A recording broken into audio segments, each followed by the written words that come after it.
matlamat kita ialah untuk mengekalkan apa yang ada pada masa ini supaya ia dapat dinikmati oleh generasi kita silih berganti.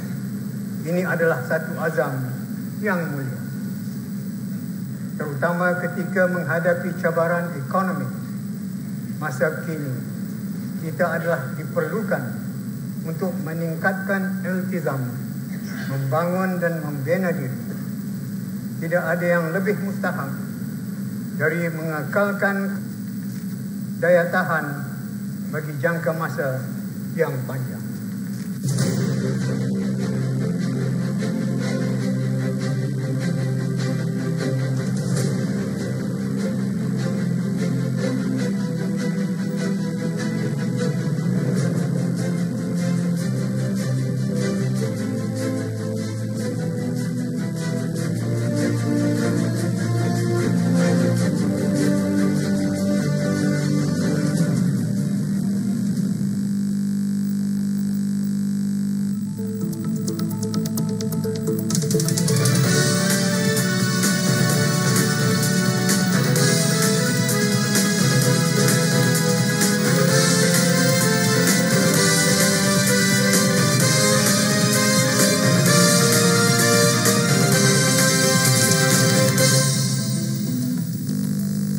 Bismillahirrahmanirrahim. Assalamualaikum warahmatullahi wabarakatuh. Bersua dalam berita perdana malam ini, saya Mesra Muhammad dan saya Rafizah Haji Mahmud. Berita-berita utama malam ini. Majlis Ugama Islam Brunei dan Kementerian Hal Ehwal Ugama tidak ada memberikan kebenaran bagi mengadakan sebarang kutipan bagi maksud membaiki Masjid Rancangan Perumahan Negara Kampung Mentiri.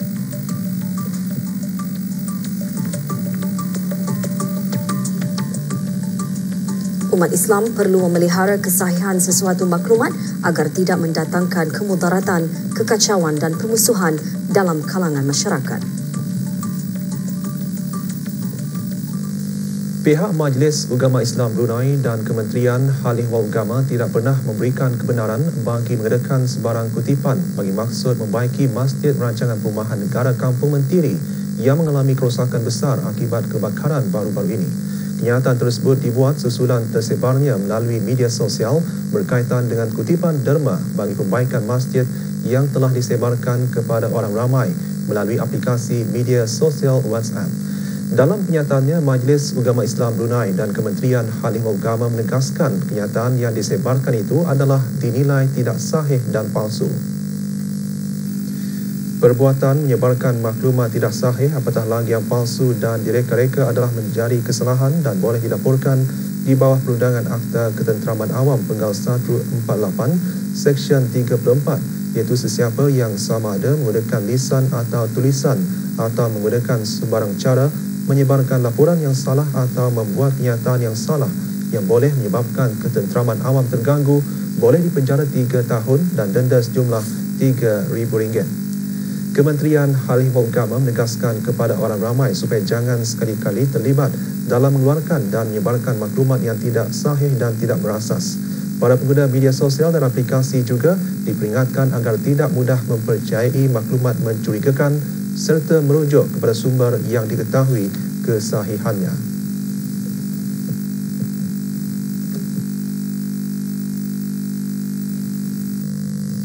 Dalam dunia serba moden ini, umat Islam perlu memelihara kesahihan sesuatu maklumat agar tidak mendatangkan kemudaratan, kekacauan dan permusuhan dalam kalangan masyarakat, terutama dalam penyebaran berita melalui media sosial dan rancangan televisyen.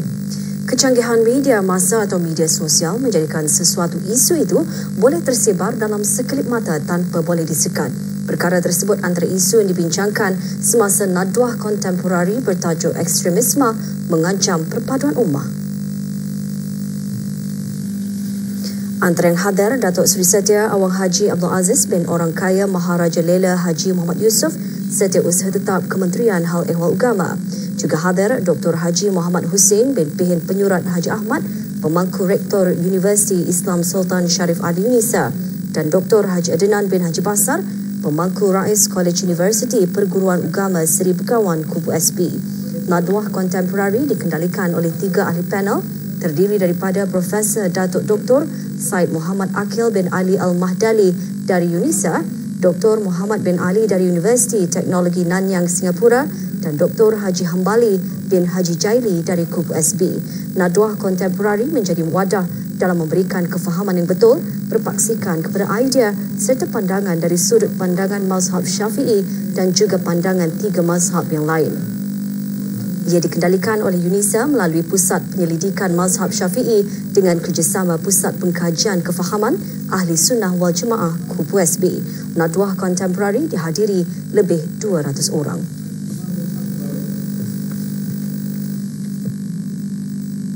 Jadul Haq rahimahullah ta'ala, beliau telah memberikan definisi. Pelbagai inisiatif dan kemudahan telah disediakan oleh pihak kerajaan bagi anak-anak berkeperluan khas. Ibu bapa perlu menghantar anak-anak yang berkeperluan khas untuk mendapat pendidikan sempurna seperti mana anak-anak yang lain. Berita mengenainya seketika nanti.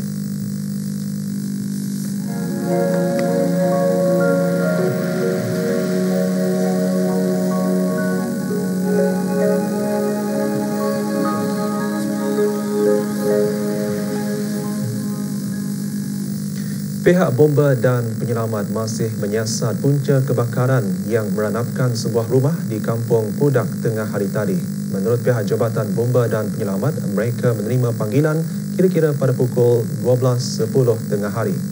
Operasi memadam melibatkan 10 anggota bomba, 3 buah perahu bomba dari Balai Bomba Laut dan Balai Bomba Sungai Kebun dikerahkan ke tempat kejadian. Api berjaya dipadamkan dalam masa 5 minit. Rumah tersebut kepunyaan Awang Haji Abdullah bin Menudin yang telah ditinggalkan kosong sejak tahun 2010. Menurut pihak bomba dan penyelamat, anggaran kerugian sebanyak RM15,000. Berada di tempat kejadian, Awang Abdul Muttalib bin Pihin, orang kaya Sri Setia, Datuk Paduka Haji Muhammad Yusof, Setiausaha Tetap Kementerian Hal Ehwal Dalam Negeri dan timbalannya Awang Haji Idris bin Haji Ali. Tidak ada alasan bagi ibu bapa untuk tidak menghantar anak-anak mereka yang berkeperluan khas ke sekolah. Lebih-lebih lagi, kerajaan telah menyediakan sekolah khas bagi anak-anak yang berkeperluan khas seperti yang terdapat di blok titipan kasih modal sekolah inklusif Sekolah Rendah Keriam di daerah Tutong. Pagi tadi, sekolah berkenaan meraihkan ulang tahun ke-6 penubuhan blok berkenaan. Sambutan tersebut bertujuan untuk mendedahkan kepada orang ramai mengenai dengan modal sekolah inklusif tersebut. Hari terbuka dirasmikan oleh Yang Berhormat Awang Haji Abdul Wahab bin Apung, Ahli Majlis Mesyuarat Negara yang juga penghulu Mukim Tanjung Maya. 35 orang murid berkeperluan khas belajar di blok tersebut. Juga hadir Awang Samsul Bahrin bin Haji Muhammad Hussein, pegawai daerah Tutong. Yang Berhormat Awang Haji Abdul Wahab menyeru ibu bapa yang mempunyai anak berkeperluan khas supaya dapat menghantar anak-anak ke sekolah berkenaan bagi memastikan mereka mendapat pendidikan yang sempurna.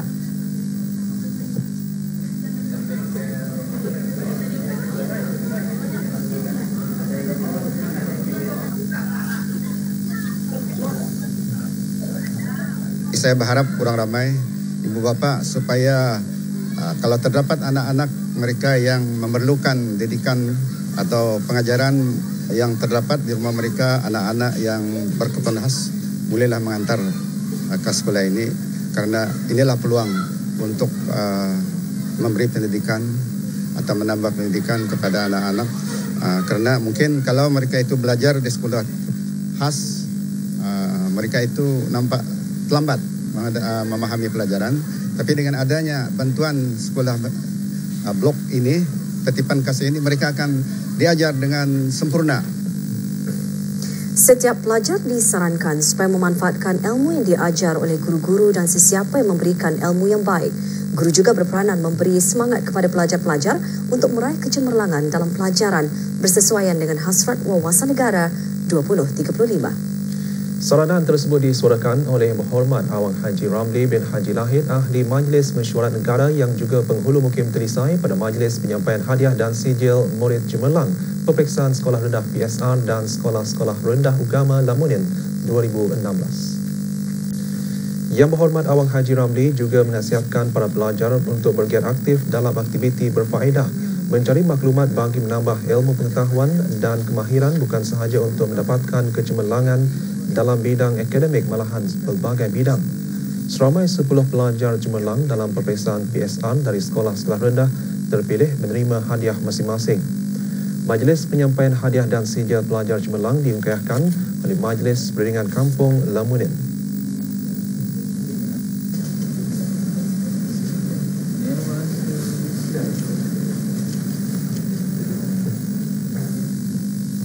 Bagi membantu pengusaha tempatan dalam keusahawanan mikro dan kecil, ceramah mengenai langkah memulakan perniagaan atau how to set up a business telah direkan pagi tadi semasa acara pameran Rumah Anjuran Bank Islam Brunei Darussalam BIBD yang ke-10. Ceramah adalah satu inisiatif bagi mengongsikan ilmu pengetahuan untuk memajukan perniagaan para usahawan. Ceramah diadakan di Bank BIBD, Cawangan, Keulang. Beberapa usahawan tempatan yang berjaya termasuk Yang Berhormat Dayang Nik Hafimi binti Abdul Hadi, Ahli Majlis Mesyuarat Negara selaku Ahli Lembaga Darussalam Enterprise DARE dan Javed Ahmad, Pengarah Urusan dan Ketua Pegawai Eksekutif DARE mengongsikan pengalaman keusahawanan dan menerangkan peranan DARE dalam membantu para pengusaha tempatan. Hopefully akan dapat menyorang memberi gambaran atau hala tuju ke mana perniagaan-perniagaan ini dapat mengembang majukan perniagaan diorang. Because I think kerajaan Kepala Duli sentiasa menganjurkan supaya jangan berharap kepada kerajaan, diorang expand your interest in business itu. So we want them to have a structured reference, diorang meaning siapa yang akan ditanyanya tu mesti yang diorang berkebolehan, ada pengalaman, okay? So kalau dapat pengalaman-pengalaman tu dapat di-share dan segala diorang terms and reference apa tu or guidelines itu dapat di-share di sini. PISA, Program for International Student Assessment atau Program Penilaian Pelajar Antarabangsa membantu pelajar dalam meningkatkan pencapaian pendidikan yang lebih berjaya. Ia merupakan antara inisiatif Kementerian Pendidikan bagi mencapai wawasan Brunei 2035. Kita ikuti maklumat mengenainya yang disediakan oleh Kementerian Pendidikan.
Jeraiwara Majalah Mekar dan Naindong berdekatan memperkenalkan bahan terbitan Dewan Bahasa dan Pusaka kepada para pelajar.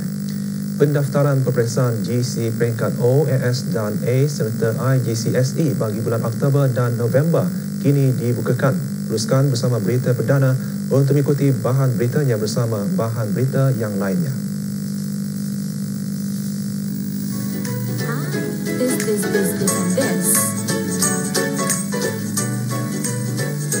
Dapatkan diskaun besar setiap pembelian a la carte pizza atau wow deals. Anda dapat menikmati pembuka selera, pasta dan banyak lagi dengan harga serendah RM2.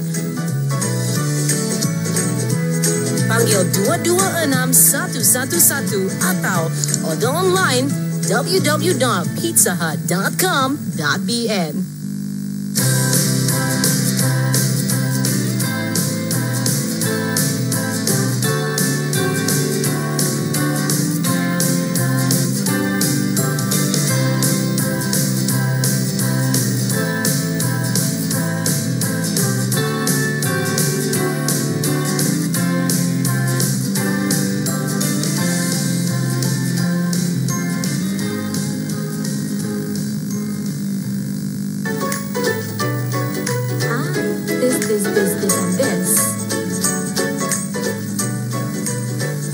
Dapatkan diskaun besar setiap pembelian a la carte pizza atau wow deals. Anda dapat menikmati pembuka selera, pasta dan banyak lagi dengan harga serendah RM2.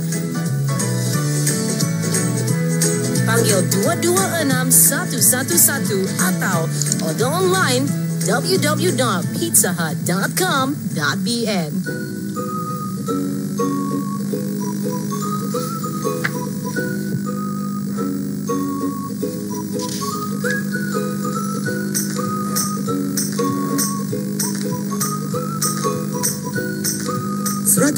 Dibuat dari daun teh asli, bukan dari ekstrak seperti yang lain. Rasakan perbezaan teh hijau yang sebenar. Beralih ke Pokka, jenama nombor 1 di Singapura. Orang ramai khususnya para belia diseru agar menyertai pengawasan kejiranan untuk sama-sama menjaga keamanan dan ketenteraman kawasan masing-masing. Seruan itu dibuat Inspektor Renal alias Daniel Chin, pemangku pegawai penguasa Balai Polis Bangar semasa perjumpaan dengan pengerusi pengawasan kejiranan petang tadi. Antara perkara yang dibincangkan, perangkat kes jenayah bagi suku tahun pertama 2017, statistik jenayah, kesalahan lalu lintas dan aktiviti yang dijalankan oleh pengawasan kejiranan bersama pasukan polis Diraja Brunei melalui Balai Polis Bangar. Perjumpaan seumpamanya antara lain bertujuan untuk bermuzakarah dan berbincang bersama dengan pengerusi pengawasan kejiranan di samping mengeratkan lagi hubungan silaturahim.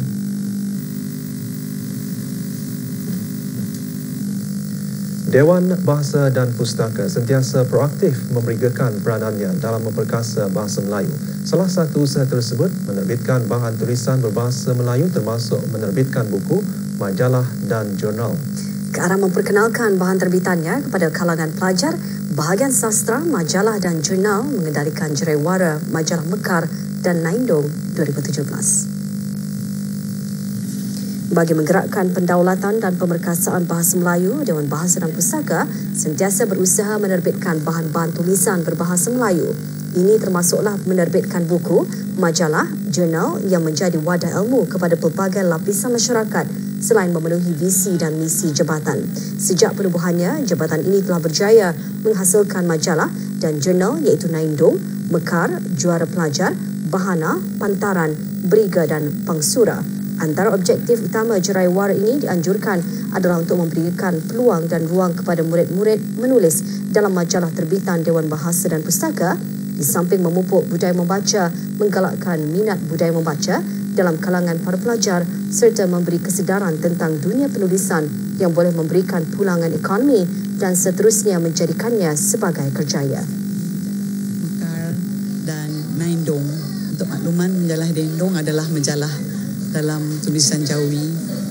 Ini adalah majalah baru terbitan Dewan Bahasa dan Pustaka. Dengan adanya Jeraiwara ini, murid-murid dan peminat-peminat majalah Mekar akan lebih meminati lagi majalah Mekar yang telah diterbitkan begitu lama, iaitu dari bermula 1967, dengan ruangan-ruangannya yang menarik yang boleh dijadikan bacaan tambahan dan rujukan untuk menghadapi peperiksaan, terutama sekali karangan-karangan yang terdapat di dalamnya untuk jadi panduan. Kursus ibadat haji bagi tahun ini akan bermula esok hingga 21 Mei depan setiap hari Ahad dan Jumaat sebanyak 10 kali bermula pukul 8 hingga 10 pagi. Tempat kursus di Sekolah Ugama Pengiran Anak Puteri Amal Umi Kalsum Al-Islam, Kampung Melaun, Sekolah Ugama Lambak Kanan, Kampung Lambak Kanan, Sekolah Ugama Pengiran Anak Puteri Hafizah Surul Bolkiah Brakas, Sekolah Ugama Sungai Besar, Kampung Sungai Besar, Sekolah Ugama Paduka Seri Began Sultan Omar Ali Saifuddin Kuala Belait, Sekolah Ugama Pengiran Anak Puteri Rashidah Sanato Bolkiah Seria, Sekolah Ugama Pengiran Anak Puteri Nur Ain Daerah Tutong dan Sekolah Persediaan Arab Temburong Daerah Temburong. Kursus antara lain bertujuan bagi memberi kefahaman, pengetahuan dan bimbingan mengenai manasik haji serta hukum mengenainya. Bagi wanita yang berkerjaya dan memerlukan khidmat pembantu rumah, kini telah ada sebuah syarikat tempatan yang menawarkan perkhidmatan domestik dan membersihkan kediaman rumah ke rumah. Sparkly Domestic Divas menyediakan perkhidmatan seumpamanya sebagai menyahut saranan kerajaan agar para pengusaha tempatan berani tampil mengusahakan perusahaan yang belum pernah diceburi oleh mana-mana perusahaan. Lebih meyakinkan lagi, syarikat berkenaan tersenarai antara yang terbaik di bawah program usahawan anjuran bersama Perbadanan Tabung Amanah Islam Brunei Taib dan Darussalam Enterprise DARE. Hajah Sahrina Haji Abdul Ghani seterusnya melaporkan.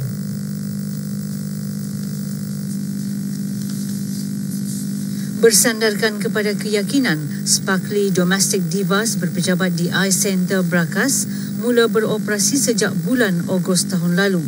Ketika ini, syarikat berkenaan mempunyai 20 pekerja tempatan yang sedia memberikan perkhidmatan kepada mereka yang memerlukan di daerah Brunei Muara, Tutong dan Belait. Antara perkhidmatan yang ditawarkan, membersih rumah, khidmat pelayan di majlis-majlis tertentu, penjagaan anak damit dan lain-lain. Sebagai sebuah syarikat yang menyediakan perkhidmatan yang jarang diusahakan oleh pengusaha tempatan, Ketua Pegawai Eksekutif syarikat tersebut, Dayang Santi binti Haji Awang Alim, berusaha untuk terus meningkatkan kualiti perkhidmatan demi menambah keyakinan para pelanggan. Tersenarai dalam 10 syarikat terbaik di bawah program usahawan anjuran bersama Perbadanan Tabung Amanah Islam Brunei Taib dan Darussalam Enterprise, syarikat ini berharap perkhidmatannya banyak membantu wanita yang sibuk bekerja. Banyak wanita sudah bekerja, keluar bekerja, betul. Jadi banyak kesibukan itu lagi tertangani lagi yang keadaan rumah apa itu ni kan.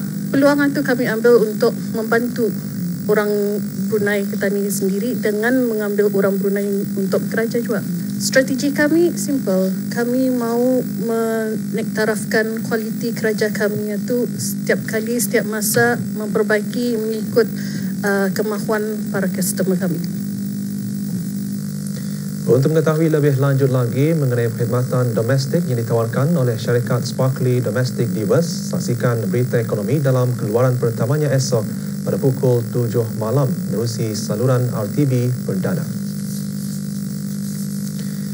Fasa ketiga proses lesen pekerja asing LPA iaitu bangkit permohonan membaharui lesen dan pertukaran kontrak sudah pun bermula pada 1 April.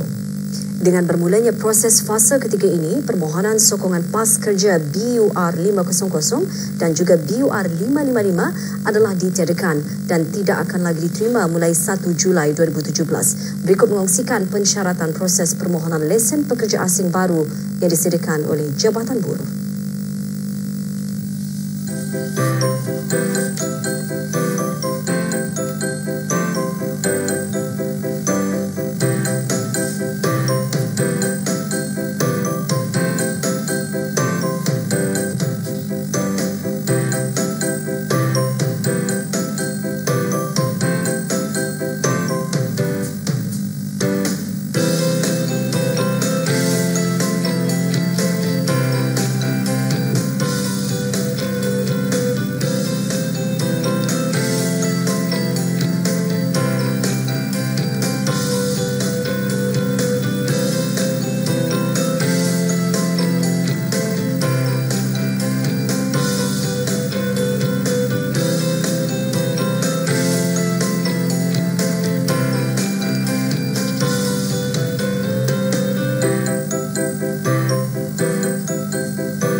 Dua orang lelaki warga negara Malaysia dijatuhi hukuman denda oleh Mahkamah Magistrate Bandar Seri Begawan hari ini atas tuduhan di bawah Seksyen 140-1-D Perintah Eksaise 2006 dalam dua kes berasingan.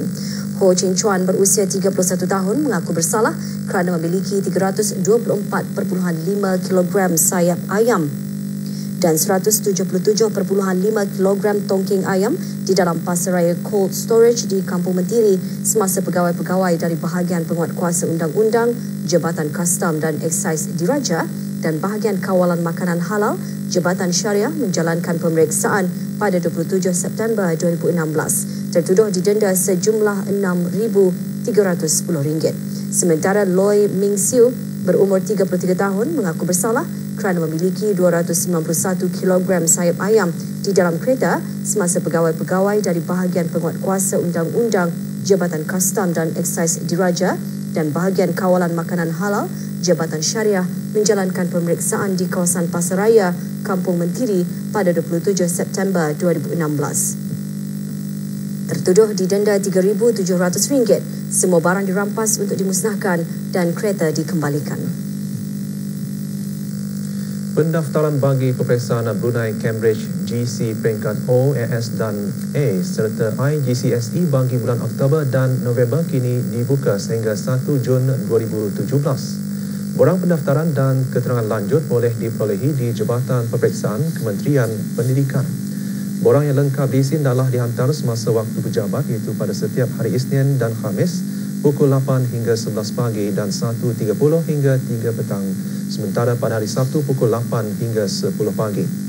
Semasa bulan Ramadan, pendaftaran dibuka mulai pukul 8.15 pagi hingga 12 tengah hari, sementara hari Sabtu pukul 8.15 hingga 10 pagi. Sekarang disampaikan keadaan hisab zakat wang dan harta untuk hari ini.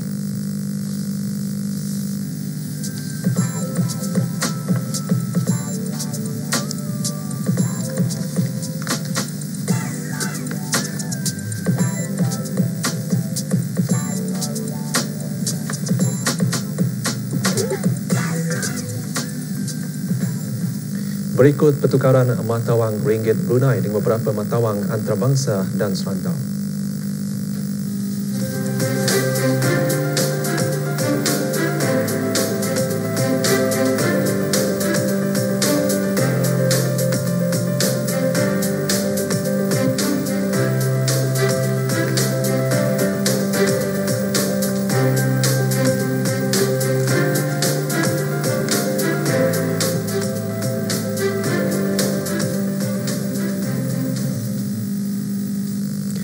Korea Utara mempamerkan peluru berpandu dan senjata-senjata lain dalam upacara perarakan besar-besaran.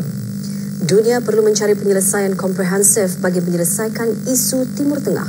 Laporannya antara yang dimuatkan dalam segmen antarabangsa selepas ini.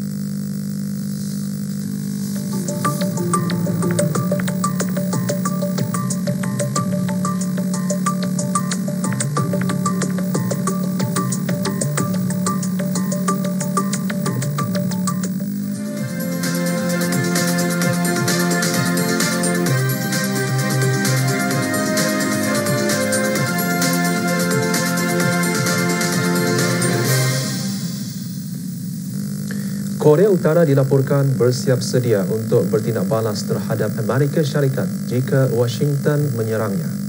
Pemimpin nombor 2 negara komunis itu, Cho Ryong-hae berkata, mereka akan berperang dengan habis-habisan jika serangan dilancarkan ke atas Pyongyang. Korea Utara memberi amaran kepada Amerika Syarikat dan sekutu-sekutunya akan bertindak balas jika Washington memilih untuk menyerangnya. Amaran keras itu dikeluarkan ketika pesawat-pesawat pengangkut Amerika Syarikat berada di rantau berkenaan di tengah-tengah kebimbangan yang negara komunis itu berkemungkinan melancarkan ujian senjata nuklear buat kali ke-6. Tentera Korea Utara mengecam tindakan Amerika Syarikat mengarahkan aset tentera lautnya ke rantau berkenaan. Jurucakap tentera yang dipetik oleh televisyen KRT milik kerajaan sebagai berkata, tindakan pentadbiran Trump itu secara terang-terangan mengancam Korea Utara. 그것이 우리에게 보내는 강력한 경고 메시지로 된다고 강조하면서 Sementara itu, pemimpin Korea Selatan Kim Jong-un menghadiri upacara perarakan tentera bagi menyambut acara Day of the Sun kali ke-105. Perarakan secara besar-besaran yang disiarkan secara langsung melalui televisyen negara tersebut menunjukkan Kim Jong-un menyaksikan kenderaan tentera membawa peluru berpandu jarak jauh dan kapal selam berkuasa peluru berpandu. Naib Pengerusi Parti Korea Choi Ryong-hae dalam ucapan di perarakan berkenaan mengulangi amaran kepada Amerika Syarikat. Korea Utara pada hari Jumaat mengutuk Amerika kerana menempatkan kapal USS Carl Vinson yang mempunyai kuasa nuklear ke semenanjung Korea.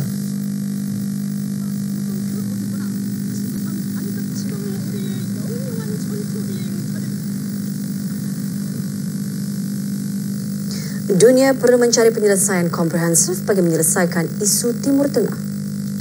Utusan khas China Gong Xiaosheng dalam temu bual di Ibu Negeri Mesir Kahirah berkata penyelesaian tersebut penting memandangkan keadaan rumit di rantau tersebut menjejaskan keamanan dan kestabilan dunia secara keseluruhannya.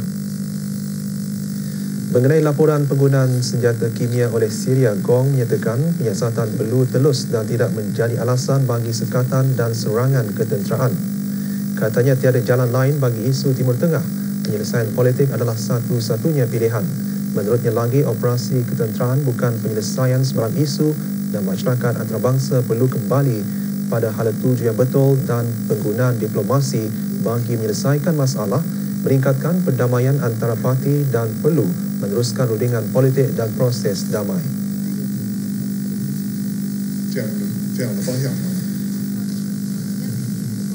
Gong menekankan isu di Timur Tengah yang perlu diselesaikan secara komprehensif bermakna faktor yang lain perlu dipertimbangkan seperti konflik Palestin-Israel dan masalah di Yaman. Beliau melahirkan kepercayaan negara-negara perlu menyedari kestabilan dan pembangunan di rantau tersebut memerlukan penyelesaian ekonomi. Gong juga menjelaskan inisiatif One Belt One Road mempunyai manfaat bersama dan penyelesaian menang-menang sebagai terasnya. Tambahnya lagi, ianya juga membantu negara-negara di rantau terbabit memajukan ekonomi dan pembinaan semula selepas perang.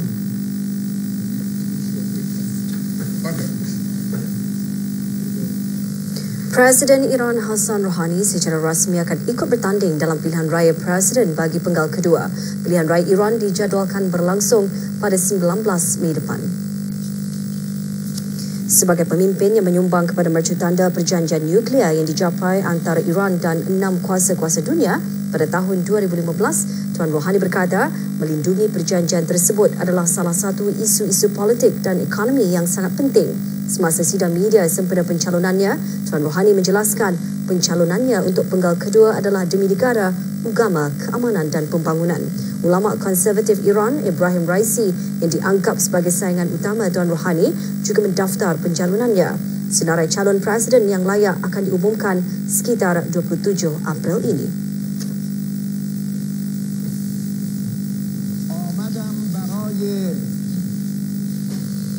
Amerika Syarikat dan Pemerintah Pertubuhan Perjanjian Atlantik Utara NATO mempertahankan tindakan Washington menggunakan bom bukan nuklear dalam serangan ke atas kawasan pemisah IS di Afghanistan.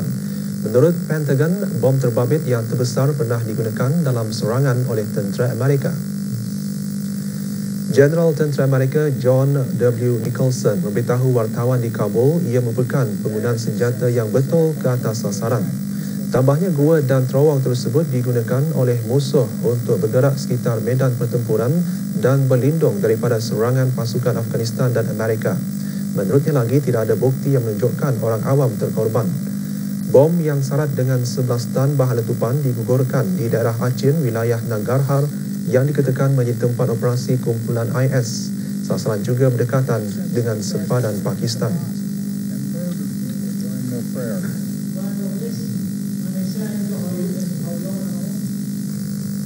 Sementara itu, di Iraq, tentera kerajaan menyerang kedudukan anggota kumpulan IS di Old City, Mosul dan serangan berbalas tembakan serta roket dilancarkan sekitar masjid setempat. Pasukan polis Persekutuan Iraq melalui kawasan lorong sempit di kawasan kejiranan Bab al-Jadid di barat Mosul menggunakan kenderaan dan melepaskan tembakan ke arah kedudukan ahli IS yang terletak beberapa meter. Pasukan tentera Iraq berusaha untuk menembusi barisan pertahanan IS untuk ke masjid berkenaan. Namun pasukan tentera itu kemudian memperlahankan kemarahan mereka untuk mengelakkan sebarang korban jiwa orang awam. Menurut sumber setempat, kumpulan IS bersembunyi dalam kalangan penduduk awam dan menggunakan laluan yang sempit sebagai kelebihan mereka. Pertempuran bagi merebut semula Mosul telah berlarutan hampir 7 bulan dan kira-kira 400,000 orang awam masih terperangkap di bandar berkenaan yang menjadi pangkalan terakhir IS di Iraq.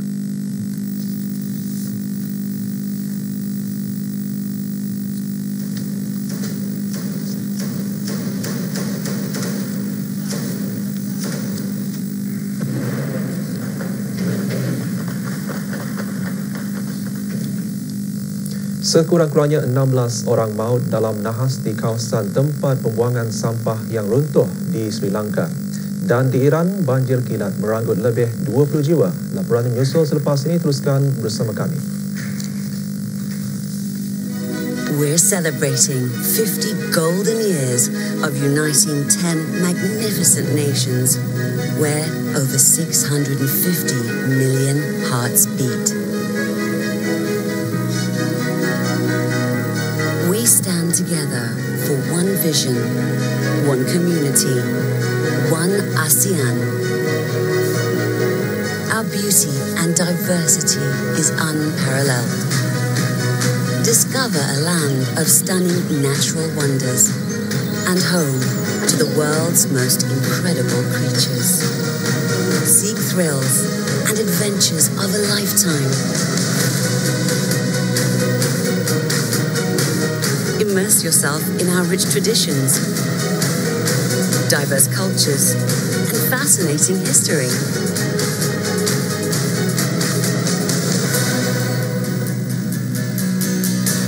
Feel the warmth of people with hearts of gold.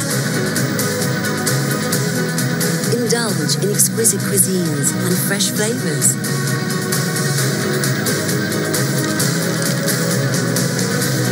Uncover ancient cities, enchanting stories, and treasured legends.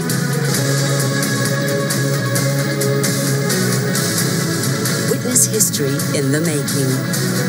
Marvel at vibrant cities, towering skyscrapers, and rapid transportation. Embrace the moment and make memories that will last forever.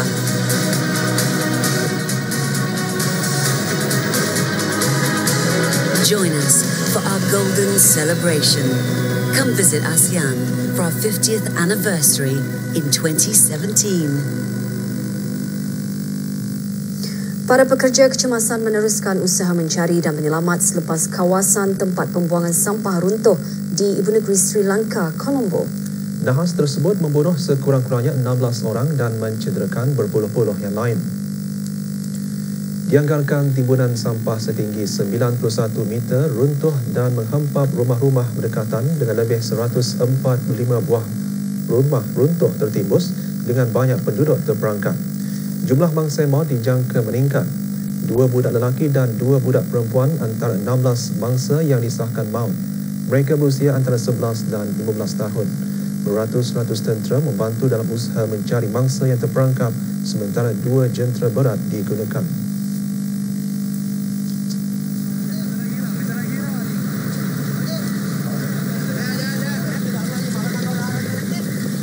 Sekurang-kurangnya 800 tan sampah sarap dibuang ke kawasan pembuangan sampah terbuka di kawasan terbabit menyebabkan kemarahan para penduduk yang tinggal berdekatan.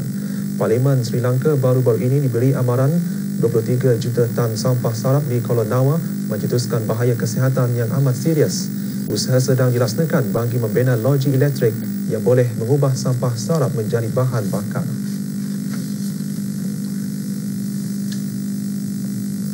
Sekurang-kurangnya 25 maut dan 16 dilaporkan hilang ketika banjir kilat melanda barat laut Iran. Hujan lebat yang bermula pada hari Jumaat melanda wilayah timur Azerbaijan dengan televisyen negara itu menunjukkan imej rumah-rumah yang ditenggelami air dan kenderaan yang dibawa arus deras. Menurut sumber rasmi, pasukan penyelamat menjumpai 12 mayat, 3 wanita dan 9 lelaki. Sumber itu juga menyatakan 2 lagi penduduk maut di Azaz Shah dan 37 masih dilaporkan hilang. Bank China melanjutkan 4.22 trilion yuan ke dalam pinjaman baru pada suku pertama tahun 2017. Kewangan itu diketatkan dari 4.61 yuan bagi tempoh yang sama tahun lepas. Bank Pusat menunjukkan data pada penghujung bulan lalu, jumlah keseluruhan pinjaman yuan dinominasi terkumpul berjumlah 110.83 trilion yuan, meningkat 12.4% berbanding pada tahun lalu. Menurut data Bank Rakyat China PBOC, jumlah keseluruhan kewangan sosial, syarikat bukan kewangan dan isi rumah yang diperolehi dari sistem kewangan berjumlah 162.82 trilion yuan pada penghujung bulan Mac, iaitu naik 12.5% dari tahun ke tahun. Pengarah Kajian dan Statistik di bawah PBOC, Ruan Jiang Hong berkata, perkara ini memberikan isyarat pelaksanaan yang cermat dan dasar kewangan yang neutral serta mengukuhkan langkah-langkah pengawasan kehematan makro. Pecahan data pinjaman juga menunjukkan kadar pertumbuhan yang lebih ringan dalam pinjaman gadai janji dengan meningkatnya jumlah pinjaman tertunggak dalam hartanah 26.1% tahun ke tahun, iaitu susut 0.9% berbanding pertumbuhan keseluruhan pada tahun 2016. Pakar Hak Asasi Manusia PBB menamatkan lawatan selama seminggu ke Cuba. Beliau mengisytiharkan kerajaan membuat langkah awal yang baik dalam menangani masalah penyeludupan manusia. Ahli Majlis Hak Asasi Manusia PBB dan pelapor khas mengenai penyeludupan orang berkata, bekas pentadbiran Obama menamatkan dasar keras dengan membenarkan warga Cuba yang tinggal secara haram di Amerika untuk menetap di sana, sekaligus mengurangkan penyeludupan manusia antara kedua buah negara. Menangani penyeludupan manusia merupakan antara dialog yang dibincangkan di bawah wakil pentadbiran Obama dengan Havana.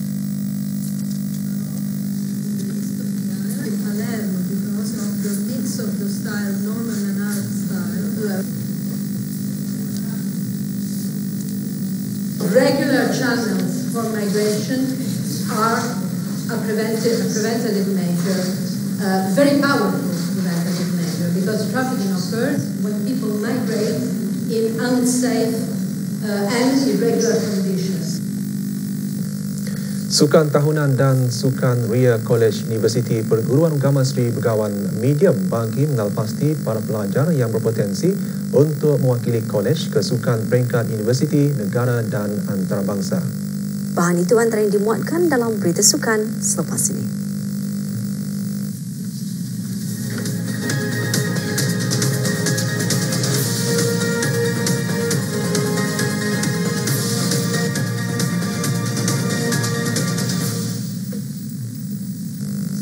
Sukan Tahunan dan Sukan Ria College Universiti Perguruan Agama Sri Begawan Kupu SB memberi peluang untuk warganya untuk bergiat cergas dalam bidang sukan.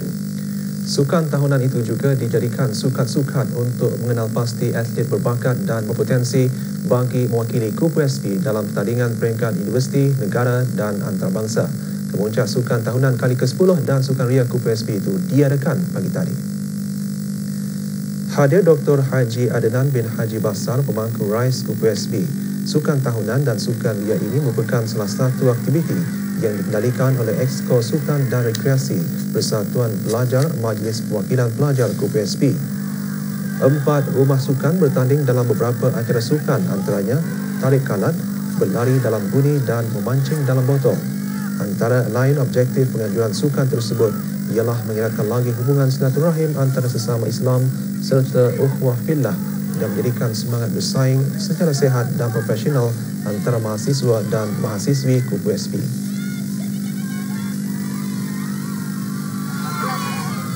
Dengan adanya sukan tahunan yang kami adakan,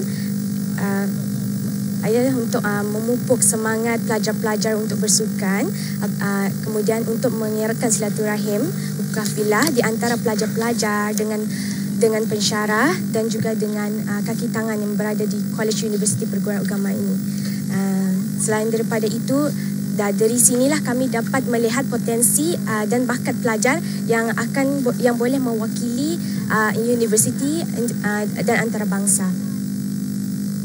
Bola Sepak Liga Singapura. Brunei di PMM FC meneruskan saingannya beraksi di tempat sendiri malam ini bertemu Warriors FC. Untuk mengikuti perkembangan perlawanan, kita lintas langsung ke Stadium Negara Hassanal Bolkiah, Brakas.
Sukan luar negara. 7 perlawanan Liga Perdana Inggeris akan berlangsung malam ini dan awal pagi esok. Kita saksikan jadual perlawanan dan kedudukan 10 pasukan teratas Liga setakat ini.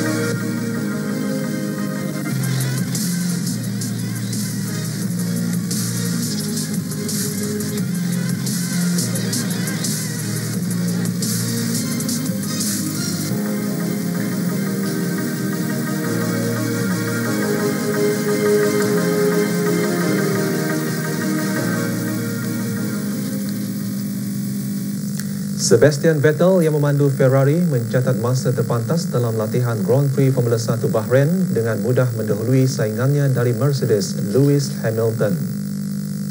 Pelumba dari Jerman itu yang merupakan juara dunia 4 kali bersama Red Bull mencatat 0.4 saat lebih pantas dari pemandu Red Bull dari Australia Daniel Ricciardo di sesi pembukaan petang kemarin dan mendahului Valtteri Bottas pemandu Mercedes dengan 0.04. Juara dunia 3 kali Hamilton yang memenangi perlombaan sebelum ini di China setelah kejayaan Vettel di pembukaan Australia berkongsi pendahuluan keseluruhan dengan 43 mata, masing-masing berada di tempat ke-10 dan ke-5.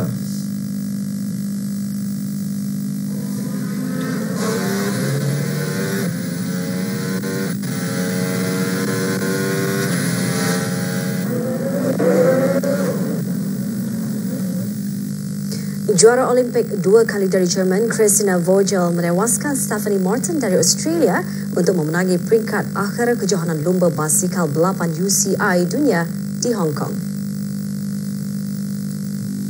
Perlumbaan pertama dalam pertembungan di antara kedua pelumba tersebut dibatalkan setelah Morton menghadapi masalah dengan basikalnya, namun pelumba Jerman tersebut tidak menyerah kalah. Dia memenangi 2 perlawanan seterusnya, membolehkannya meraih pingat emas.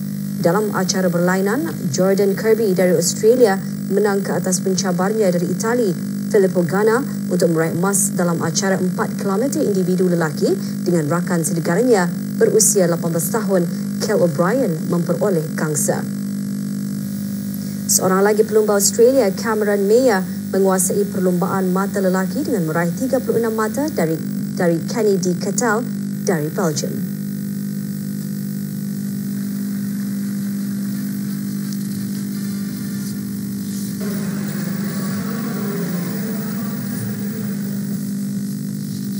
Ramalan keadaan cuaca menyusul selepas ini.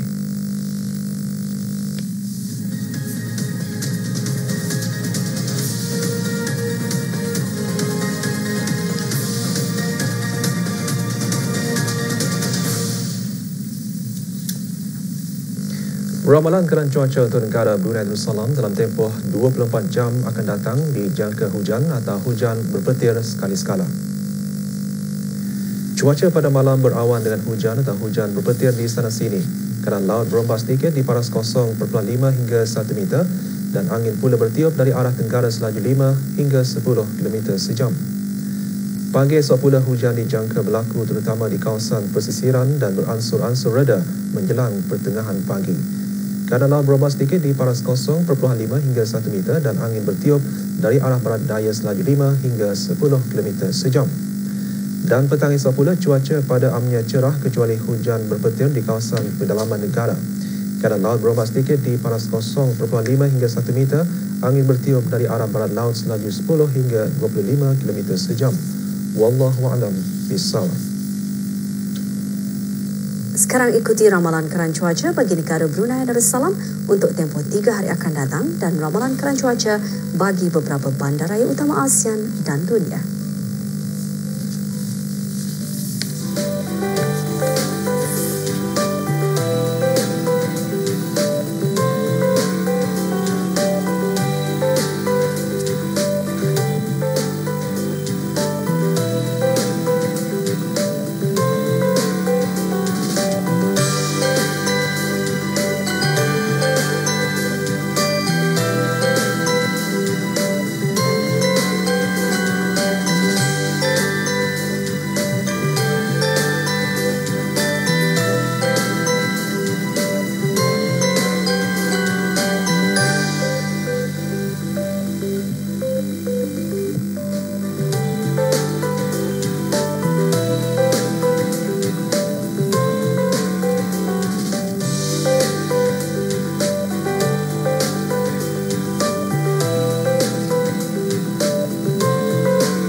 Mengakhiri berita dipetik kata-kata Al-Hasan bin Sahal untuk renungan bersama. Ujian itu adalah sesi latihan dari Allah yang ditetapkan kepada makhluknya dan latihan Allah akan membukakan hati, pendengaran dan penglihatan. Dengan itu, berita perdana berakhir di sini. News at 10 menyusul pada pukul 10 malam nanti. Assalamualaikum warahmatullahi wabarakatuh.